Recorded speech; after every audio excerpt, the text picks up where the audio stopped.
G'day and welcome to Mind Your Business. I'm Andy G. Beautiful weather we're having at the moment in New Zealand. We missed out on summer and it was just terrible weather. And at the moment, here we are almost in mid-April and we've got 25 degrees Celsius and we've had a very good run of these and more to come. The weather's not going to turn anytime soon. So the previous couple of episodes were wintering down episodes. As you can see, the hive there is absolutely thriving, which is fantastic to see, but I'm a little bit devastated because if you watch the end of the last episode, which was part 2 of wintering down, I noticed that the small hive, the one at the back there, is dead. I'm absolutely gutted. So this episode, we'll do a check on the hives. I'm going to start with the 2 brood box hive, the closest one to us here, and just see how they're going, because they look great from here.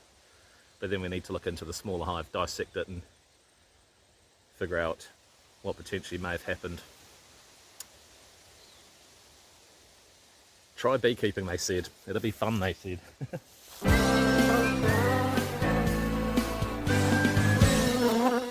Like, yeah, don't get me wrong, beekeeping is fun, but there are just elements of it that just devastate you, such as when you lose an entire hive, because we put so much effort into looking after these little creatures. But sometimes you just can't win against nature. But we'll have a look at that little hive shortly. I want to have a look through this one first. Absolutely gorgeous. Look at this hive. Oh, they just look great.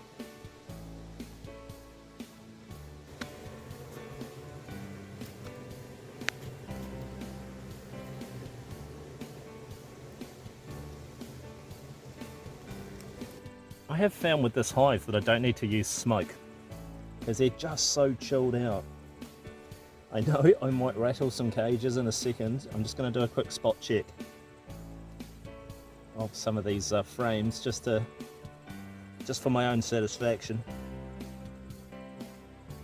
But it just, at a glance, just looks so healthy.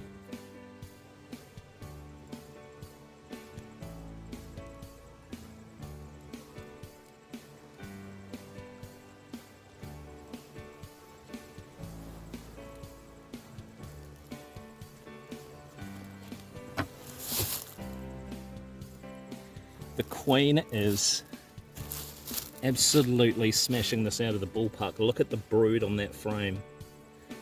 Surrounded by honey on the outside. Excuse the shadow of the camera, it's probably inhibiting a lot of what you can see, but my word. Just looks incredible in there. It's quite an old strip now. We're going to be replacing these strips anyway. Excuse me.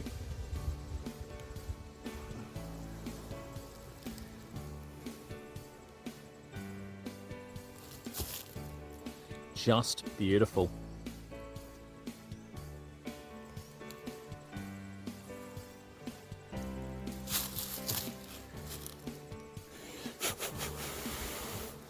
Look at the brood pattern on that. That top box is in incredible shape.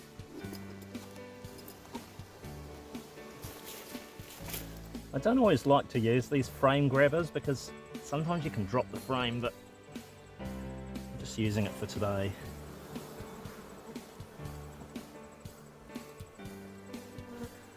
So there's an old strip there for our treatment strip.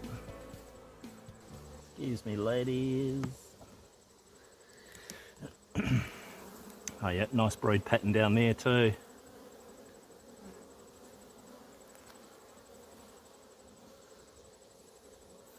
Lots of new grubs, heaps of eggs in there too. So the queen is still doing a fantastic job in that one.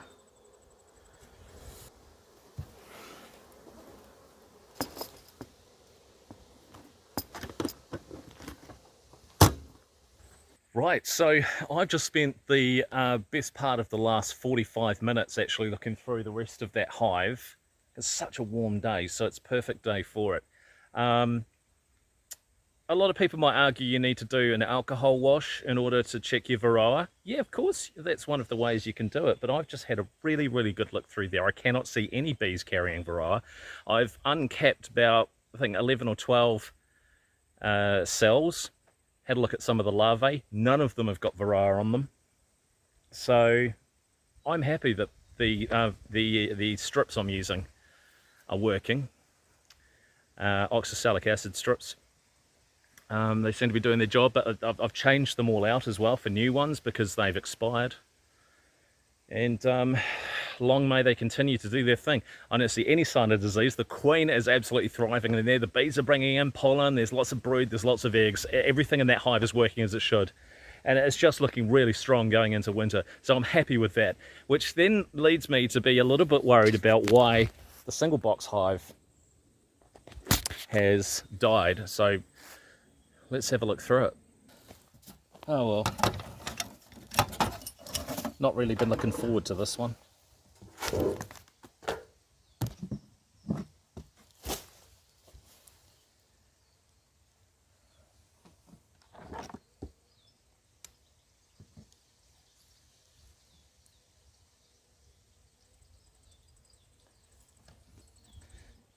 So there's some capped brood still here.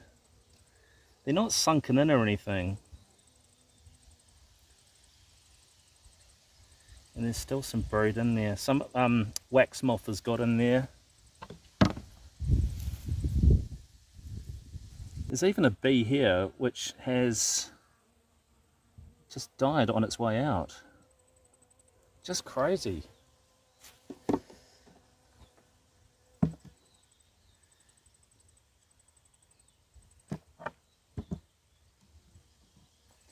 Now I think it's absolutely worth having a look to see if it could be American foul brood. I mean, I'm hoping that it's not. But we can do a little test on some of these cells, and basically if it ropes out, which that hasn't, then it could very well be American foul brood, but none of these are roping.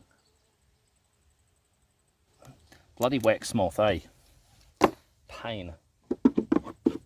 I mean, you look at some of these frames and they just haven't had any time to fill them out.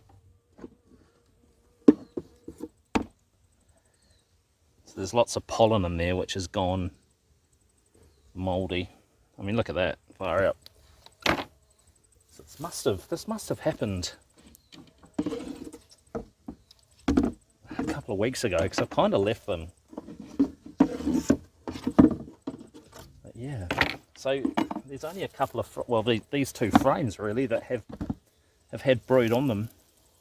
Now basically all the brood that was in here has obviously all hatched out. The queen must have died early. All the brood is hatched out and there's no queen to further lay, and then they all eventually, and there's wax moth larvae. Damn these things, honestly. I can only imagine that they just weren't big enough as a colony and the queens died.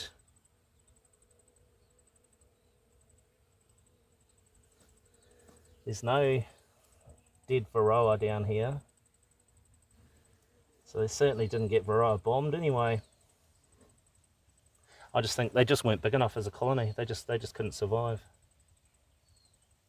You know, they had to requeen themselves too, so they had a nice healthy queen.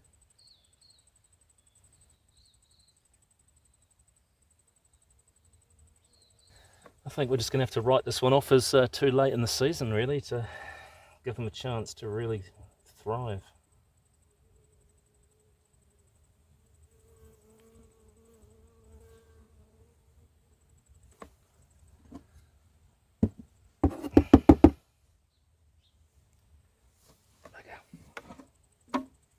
So what's next for these frames? Well, I'm going to take them home and I'm going to either freeze them or just scrape them clean and melt down the wax, because I've got a fair bit of wax at home that needs melting down, so that might be the plan.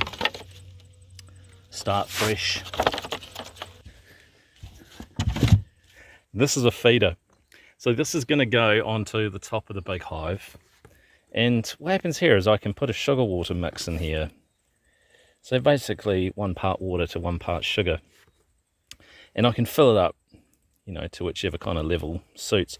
And in the middle here is a little crawl space for the bees.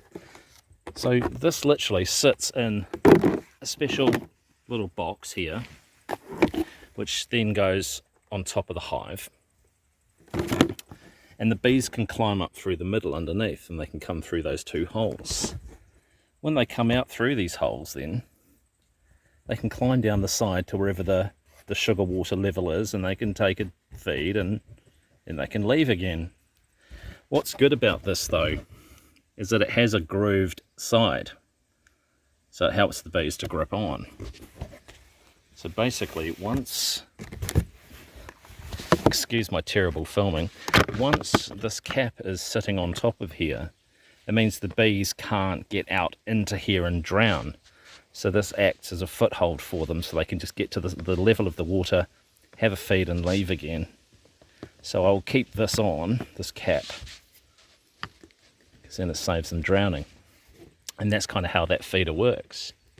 So as I said, that will sit on top of that big hive when it's time to feed them. It's not really time yet, because they seem to be still bringing in a lot of food at the moment. But of course, when it is time to do that, we'll be sure to film it. So there you have it.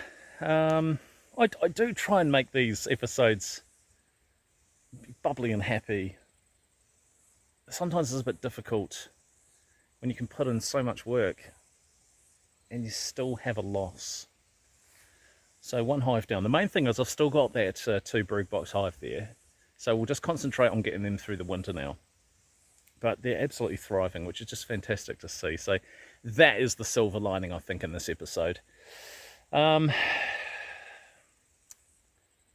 Yeah, didn't expect it, and you never do, right? It's a crazy hobby. Like, I'll be honest, I thought it was going to be a lot easier than this. I mean, it costs a lot of money. You don't make anything back, and you still have to deal with pests, if you like. You know, the varroa is one of them. Wax moth is another one. So there were actually quite a few wax moth in that small hive. So I wonder if they may have played a part in that. But anyway, look, we're down to 1 hive again, and hopefully we get through winter with these ones. I'll work my damn hardest to anyway. Thank you for watching Mind Your Business. Thank you for sticking with me. I do really appreciate you spending time watching these episodes. Because, I mean, yeah, look, underneath all this, I really enjoy doing this. And I think just filming it is just a bit of an added bonus, really. Because you get to see me going through the motions in real time, if you like. And just seeing the ups and downs and the whole truth behind beekeeping. It's not easy. But it definitely is fun and relaxing. I can say that quite confidently. But anyway, look, thank you for watching Mind Your Business. I've been Andy G. Keep buzzing. I'll see you next time.